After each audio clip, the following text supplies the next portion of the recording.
Hello friends, welcome back to the money video guys and my YouTube channel guys. Today friend we are going to talk about guys eye comfort shield mode. How can we disable in Samsung phone device? Friends, you want to disable guys your phone eye comfort shield. So how can you disable it? Today friends, I will show you. I will tell you in this video. So before starting video, friend, first of all, go and subscribe the channel guys. Click the bell icon, like the video. So open your phone setting. After in phone setting, as you can see this tab setting.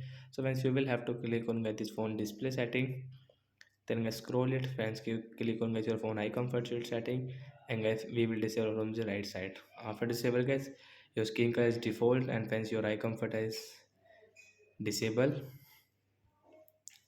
So like that guys, you can use your phone without this yellow color screen, and friends your eye comfort is disable it, you cannot use, you want to use, you will have to enable again. So that's it guys, thanks for watching the video, bye guys.